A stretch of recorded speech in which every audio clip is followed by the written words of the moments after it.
All right, it has been a very warm, somewhat windy day, but pretty typical for mid-June. Let's send it back over to Jesse. You can see those windmills are turning up in Denton, Jesse. It's been breezy. We've had gusts today around 30 miles an hour. That's kind of been the average around North Texas. And an interesting part of the story for our heat is the hottest we've been so far is 95 at DFW, which honestly, for this time of the year is not that bad.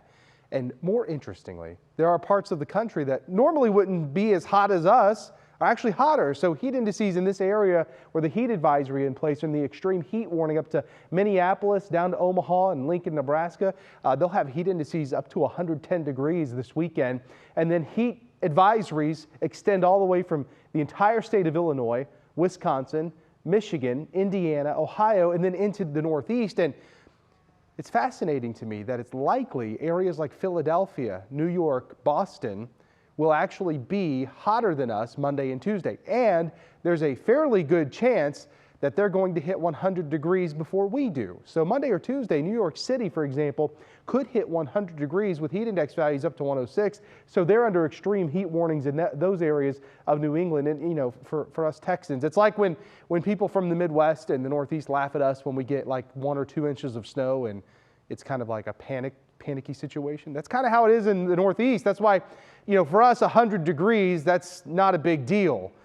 So we really wouldn't see an extreme heat warning in effect for us in North Texas. But Philly, New York, and all the way up to Boston under one, even Albany under an extreme heat warning. So as we come back home, we are dry, we're quiet here in North Texas. We'll remain that way overnight tonight. So as we look at timecast, it's just the same story of nothing going on other than a little bit of cloud cover early in the morning tomorrow. And as we go throughout the afternoon, we'll see those little puffy cumulus clouds throughout the day. A fair amount of sunshine. It's going to be hot. It's going to be humid. Today we hit 94. Tomorrow I expect us to hit 95 at DFW. Dallas, same thing, 94 Fort Worth, Denton 94, Decatur 92, Terrell, Greenville, low 90s, Waxahachie 92. Factor in the humidity, Canton 100 is what it's going to feel like there. Mineral Wells 98, Waxahachie, the heat index tomorrow 101, and Dallas, Fort Worth, Denton, McKinney all 101. As we go through the next 5 days, highs will stay very close to the norm. The normal this time of the year is 93, and we're going to be about 2-3 degrees hotter than that as we go through most of next week. We might actually be a degree cooler than that. Cooler, not as hot Thursday.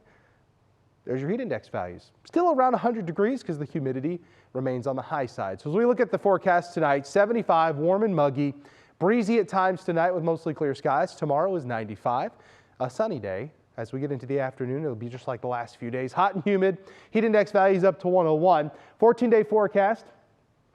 Rain chance, there it is, Thursday, June 26th. Now, it's not going to be much. Now, this time of the year when we see those scattered shower and thunderstorm chances, it's usually isolated in nature, and that's what we're expecting. And we're not expecting severe weather either. But next Thursday, a 20% coverage of showers and storms, 92. We are now entering our 2 driest months of the year. So you can see July showing up there. July and August, the driest times for North Texas. And you can kind of see that in the 14-day forecast. Minimal chances for rain will continue. The heat, the humidity, not going anywhere anytime soon. All the way through the 4th of July, we'll stay in the mid-90s. Just a low chance of rain.